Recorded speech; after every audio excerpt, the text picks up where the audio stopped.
Hey folks, Duke CT here back once again. And well, if you haven't heard the news already, here it is. Randy Orton, as you look at the title, it says right here, Randy Orton is injured. He's out for 6 months. So basically, the earliest he can return is basically SummerSlam of next year, or latest he'll probably return around Night of Champions next year, what have you.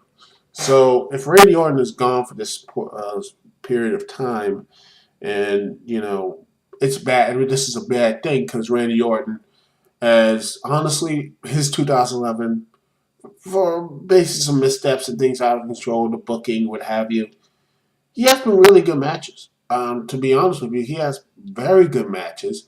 Most of his stuff has gone better. I mean, heck, I'll say even his promos have gotten better.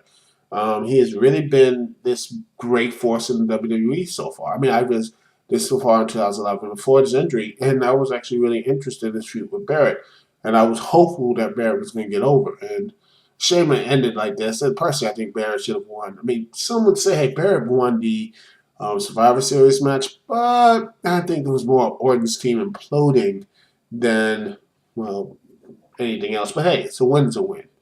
But Barrett has gotten over. He has beaten Randy Orton this Falls Count Anywhere matchup with Jay Show on SmackDown, and some people said it was really crazy and good. So let's hope for a good match with that for Randy Orton before he goes on his 6 month, for his surgeries, healing, and rehabbing, and all that good stuff. But I'm not really worried, and I think a lot of people, someone say the WWE should be worried, but I don't think the WWE is going to be worried because they, honestly, to be fair with you, Randy Orton's been really lost in the shuffle. I mean, let's look at the SmackDown main event scene alone. You have Daniel Bryan as champion. You have Mark Henry, Big Show, Wade Barrett was getting up there. And Randy Orton hasn't really been a factor. He's just been, well, hovering. Since he lost the title to Mark Henry, he's just been hovering. He's been hovering around. He hasn't been basically, doing anything, chasing the championship. He's just been hovering. He does a feud with Cody Rhodes and everything else. It just feels like he's just hovering. He just hovers around. He doesn't do anything. Maybe substantial to push. I mean, the only thing he has really did anything substantial in the main event was that fatal four way with him Barrett, Cody Rhodes, and Daniel Bryan. And when Daniel Bryan won, he tipped his hat to him and said, okay, and they had nice little moments in the match, but they never really had anything else. And maybe they are going to do something down the road, which I would be very interested in because I think Randy Orton and Daniel Bryan would have a good match, if not a great match, because I think those styles really add up well because Orton is a little more old school in his mindsets, and Daniel Bryan's on submission expertise or what have you. So I think it will be a very good match. But hey, you never know. I mean, hey, Mr. Anderson had a great match with Batista and completely had a horrible match with Cena back up in 2007.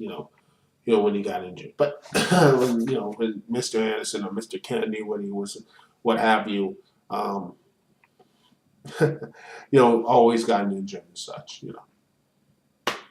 But that's not here or there. But speaking of all that stuff, let me get back to the main point. The WWE has a huge bench of young and important superstars because when you look at it, the WWE has, Cody Rhodes, Dolph Ziggler, Jack Swagger. You have, say, maybe even like Hunico, Ted DiBiase Jr., Kofi Kingston, Evan Bourne. It was all these guys who can be these main eventers, which I think they are, including I'll put stuff like, say, Zack Ryder, with honestly how over he is, with not only the hardcore but also the casual. People love him. He really is, and I think he did have a pretty good match with Ziggler. So over a couple, every pay-per-view, I think he is getting better. And trust me, he's not just hype. Not just hype. I think he is going to be a really good wrestler down the road. And maybe, in 2013 or 14, he might be in that main event spotlight because you never know. He might not. He might be the next guy to Hottie. I don't know. That sort of stuff. But yeah, you know what? He got his shot. He's U.S. champ now, and going on 2012, he might be something bigger and better. CM Punk, same thing. CM Punk got his opportunity with this whole CM Punk storyline. Everything else, now he is one of the most over guys in the company. He's WWE champion at this point.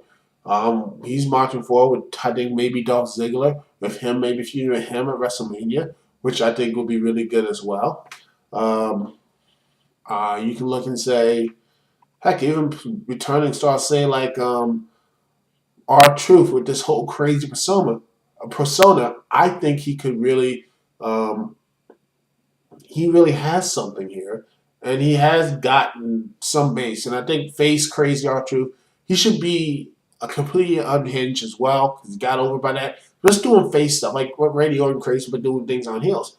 I think would be really good. Don't have him go back to the rap and everything else. I think he just goes back to the just have him keep being crazy true. I think that could really get him over. Give him a couple U.S. champions. Heck, I say give him a world title reign or maybe a WWE title reign. Maybe the next, maybe 2012, 13, we'll have be a placement champion. I think he'll be really good at that as well because I think he really has. I mean, who knew? I mean, who knew that R-Truth really was this year's 2007 was really a breakout star? I really thought he was. But honestly, he didn't win any huge championships, but he was when he was on that. When he got when Morrison screwed him, he took that ball and ran with it. That's what I liked about him. He really ran with it. Anyway, and like I said, WWE has a really big bench of guys who are not only ready in their wings, but also good young up and comers as well. Guys like say Alex Riley, who's been forgotten, which sucks because I really like him, and I know people don't like him for whatever reason, but dude has a DDT, jumping DDT as his finisher. I mean, when's the last time anyone had a DDT as his finisher? For a good long while, man. That guy has cool points for me, so I don't care what y'all say. Yeah, people like Alex Riley, Ted DiBiase Jr., who's good in the ring, which I'll admit he's really good there. But goddamn, hopefully they do something with his personality. He's right. I mean, seriously, him, Roderick Strong, and Jinder Mahal are probably one of the worst three guys working today. Worst personalities ever. You just feel like you have nothing for them. I just feel nothing. I mean, it's just like apathy. That's what the three most apathetic wrestlers out there: Roderick Strong, Jinder Mahal, and Ted DiBiase Jr. I mean, maybe this DiBiase party or posse or what have you can do something for him. I hope so because the dude is talented, really talented, and I hope he actually does something with it in 2012. Let's hope. But anyway, and not only that, we got Seth Rollins. You have, aka this guy, you might know him, Tyler Black, right here. Tyler Black. He's on the main tour, going to the main tour. I think he had a Superstars match recently. And Dean Ambrose, another guy people like, and he's going to be up there traveling with the main guys from Raw and SmackDown. So that's good. The WWE has a really deep bench, and I foresee that 2012 is going to be really good because of that. They've really transcended from these Randy Ortons and everything else to the Daniel Bryan, CM Punk, Zack Ryder, and all this other stuff. Heck, Mark Henry, Big Show, those guys have new life. And right now, I have a feeling that you're going to see some really positive things in WWE for the next couple of weeks and months. I think it's going to be something weeks, months, and years. I mean, 2012 is going to be a good year, I think, for WWE. 2013, I think if things keep going, barring no controversies, suspensions, injuries, what have you, you are going to see some big guys in WWE in late 2012, 13. Claudio Castagnoli or whatever he's called at CW or Chris Hero when he does jump to WWE because I think Claudio's already there. He's in FCW now. Chris Hero, I think, since he made an appearance to Final Battle. No, I did not watch that show. I will get the DVD. But then again, I heard that show has some technical problems, so I don't know. I might get that. I might just watch for just the Steam and everything else. Which honestly, to be fair, only two people interest me. A couple people in the main event of the Ring of Honor interest me right now. Davey Richards and Kevin Steen. Everyone else is mute. Um, God, I can't stand Roderick Strong. He is. I mean, seriously, I'm gonna make this. Spoilers. My review of it is coming up soon, and honestly, I'm gonna tell you right now, with Roderick Strong, I'm gonna try to do as much the Room and Birdemic jokes, maybe some more Birdemic jokes, because honestly, it's just me. Because that dude, the dude looks just like the guy from Birdemic, and this horrible movie. Um, Honestly, just look at it. It's on Netflix. Instant Q, if you can look for it. It's the worst movie ever. And honestly, the dude from Birdemic, he looks just like Roderick Strong. He has the same delivery as him.